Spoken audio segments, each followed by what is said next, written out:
Hey, it's your boy, Sergeant Hooked on Engines. Yeah, so we are talking about Kamen Revice, episode 16. I feel like Revice has really been picking up the steam on its storytelling. Last few episodes have been very boom, boom, boom connected pretty well, and also like how they push the narrative forward. Not that it's had that much of a problem with it. Oh, revving my boy Hedge, my Revice shirt here. Um, but it's just good to see it like continuing to have some really good quality with the episodes. A lot of really good things I enjoyed in this episode. Um, so the primary plot of it has to do with we begin with Aguilera. She's in custody along with Julio, and she's still distraught over Gifu being destroyed, even though he's not. They recover the stone thing, which oddly looks like female genitalia when you look at it too closely. I don't know why, but it does. It's weird. Um, and her and Julio are in custody, and she ends up escaping. She ends up using she has a stamp with her. She uses the Queen Bee stamp and becomes her full, I guess, gift X form, if you will. And I think her and Julio escape. Like, the whole episode, he's just trying to support her. It feels like, again, I don't know if he feels romantic towards her or just is protective of her. Next episode was supposed to apparently give his backstory when he was human, so that's kind of cool. Um, but anyway, so they escape. And Hiromi has now been placed as commander again. And with the other guy out of the picture because he was Chameleon Dead Man all along, he's kind of the one in power. And it also shows that Hiromi, his body's starting to like get like affected by using the demon's driver. I hope this means they're not going to kill Hiromi off and just pass the driver around to other people. I don't know. I really like him. I know that the whole thing behind him is that he was originally not planned to last beyond the first episode, but they ended up changing things because people liked how liked him a lot in the first episode, and so they ended up changing things to make him stay a little bit longer. But I do think it's possible he'll die. I don't know if it means he'll be resurrected or what. I mean, death in Rider means nothing sometimes. Sometimes somebody will die, and then all of a sudden, if you send them, they're back or whatever. Um, so while that's going on, the Igarashi family is just having a good time. At least the mom and the siblings. The dad is still getting checked out after last week's episode. I think something happened with like he got injured or something. Anyway, parents are always getting their asses kicked and injured. So at the supermarket, Mama Igarashi and the siblings, and she goes to get some toilet paper and she gets kidnapped by the Chameleon Dead Man. And he goes to take her appearance, and he does. He says, "I will become you now." He like punches her in the stomach, throws her down, and walks away. He's probably gonna come back and kill her like he did the Phoenix commander. So he goes out there and he's like, "Oh, Ikki, come here," and they're talking or whatever. He's like, "Okay." They're talking and she's like, "Let's go outside for a minute. I have to show you something." So he goes out there and he's looking around and she pulls, Chameleon Diamond pulls out a knife, goes to stab Ikki, and he turns on and grabs her. And she's like, "You really thought we were gonna fall for that twice?" He's like, "What?" And they had set it up. They knew Chameleon Deadman was probably going to come after them and probably try to do that through their parents. So they had a security detail on her, knowing that she was going to possibly get kidnapped. And they clearly are there with their drivers, Sakura, Ikki, and Daiji, and set it up the whole way. They knew that was going to happen, basically. So that was pretty badass. Speaking of a really good fight, again, we get the Igarashi trio, sibling trio, henching together, which is really cool to see that. Their henchins honestly flow together pretty well, honestly. Both jingles and like visually what they look like and everything. Also the first time that Mama Igarashi gets to see Sakura transform, and the first time she sees Love Cobb, and she actually beats up Love Cobb, thinking she's just a plushie, and she's like, "Yeah, yeah," and she's like, cheering on and getting all pumped, and she's like hitting something, so she hits Love Cobb, and Love Cobb's like, "Ow," and she's like, and gets all scared of it. Um, we get the debut of live Kamen Live Jackal genome. So that's the X8 stamp. So for evil, it made him the Genom. It made him look like Genom with the color and stuff. But this one is the X8 one. I don't hate it as much as other people do. Um, I do want to see some other genome on him and see what it looks like. Um, and also be cool if they develop a relationship between him and Kaguro to the point where either the two-side driver lets him flip between the two forms whenever he wants to, or they eventually do something where like they make a copy of the Revice driver and it separates them out, and then they can be their own separate things. Um, but it's cool seeing them all. They're all fighting pretty in sync with each other, which is cool. Um, Actually, I believe part of the episode in the beginning, I think Mama Igarashi actually hid Sakura's driver from her because well, the dead man are done, so you're good. You don't need it. which is just really funny because she's the youngest of them, so of course she's going to be treated like a child. Um, we also get this thing when the dad is getting looked at.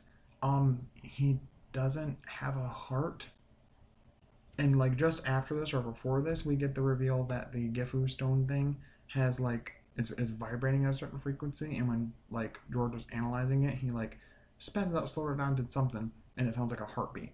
So a lot of people have a dark theory that um, Genta is his name. Call him Daddy Igarashi all the time. That Genta was the guy that actually found the original, that found the Gifu stamp, and that has contracted with it and has been the one behind everything, either unknowingly or knowingly. We don't know for sure yet.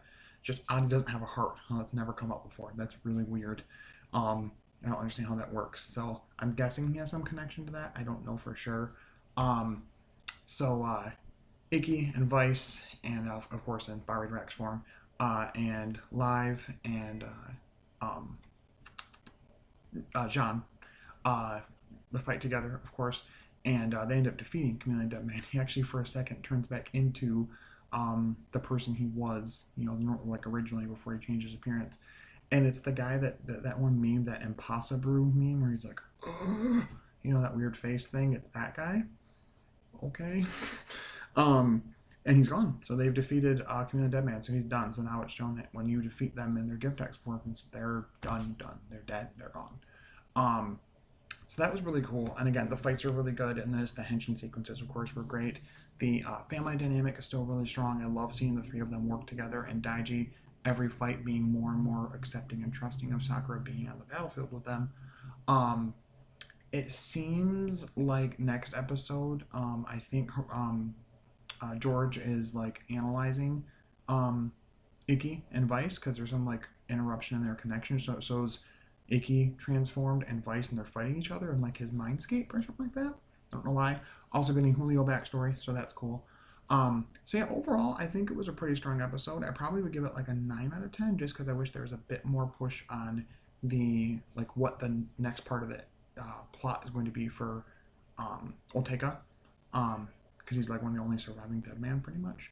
So it'll be interesting to see what they do with that, and I'm really interested in seeing what they do with Julio and Aguilera. They might redeem one of them or both of them. I'm assuming maybe just one.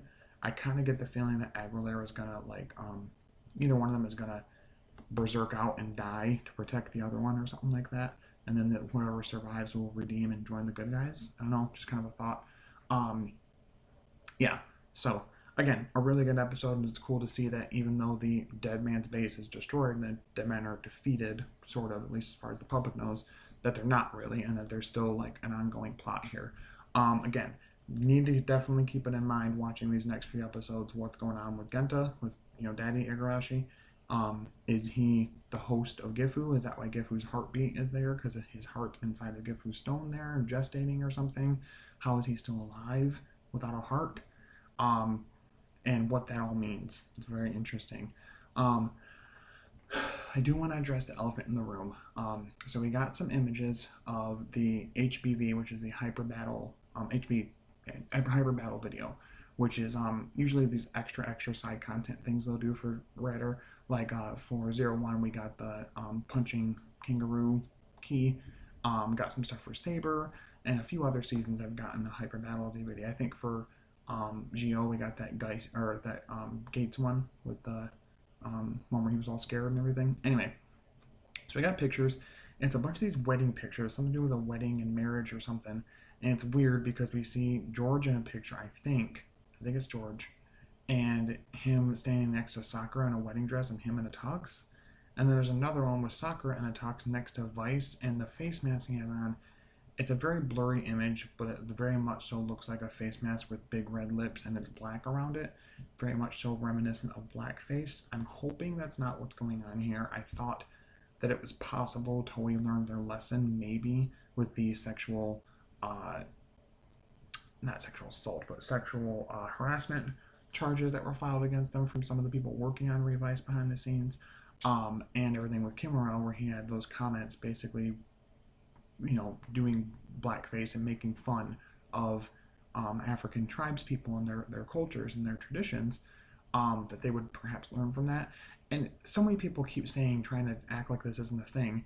and are like saying, well, in Japan, it's just not something they think about. Well, as if black people don't live in Japan. Is there not any black people there? I'm pretty sure there are. Sure, maybe culturally it's not as much of a widespread thing to like be concerned about, I guess, but that's not right either. Just because they don't are not concerned about it doesn't make it okay. That's not a valid excuse. Be different if like, you know, anything else. I don't know. That's just stupid to say that. It's just ridiculous. Racism in all its forms is ridiculous and stupid and bad. And clown behavior. Just stop it. Like I said, fuck Kimura. I like Vice, but fuck the voice actor. And honestly, his part on the fucking opening, his rap is awful. So, anyway, so I just wanted to address that because it bothered me a lot. And I hope that's not what we're seeing there. And it was just super really bad grainy pictures. Um, but yeah, so overall, like I said, still like the episode, 9 out of 10. Next week we get some Julio backstory, some stuff going on with George, and him taking a look at and analyzing Icky and Vice. I think it's also supposed to be the debut of Volcano Rex, which is supposed to be, I'm thinking, it seems to be like how there was Shining Assault Hopper and Shining Hopper, and they were like similar. Like Shining Hopper was probably stronger but slower, and Shining Hopper was faster but not as powerful. I think it's something like that is what it feels like, because it doesn't look that much different from Bari Rex, except for part of the face is a little different with the extra, asymmetrical longer horn and the flame decal and stuff. And we also see Vice in some of the scans too. Have Buried Rex, full Buried Rex armor. So that's really cool. Um, so yeah, so far, like I said, I'm really enjoying it. I think Revice is doing a really good job, and I think it'll pair nicely going with Dom Brothers pretty soon too, once Zenkaiger ends. But as far as content this week, I'm going to try my very best to get my Zenkaiger review up today as well. And also going to attempt to get my top 10 favorite Kamen Rider seasons done. I don't know if that recording is going to happen or not. I'm going to try and get it done.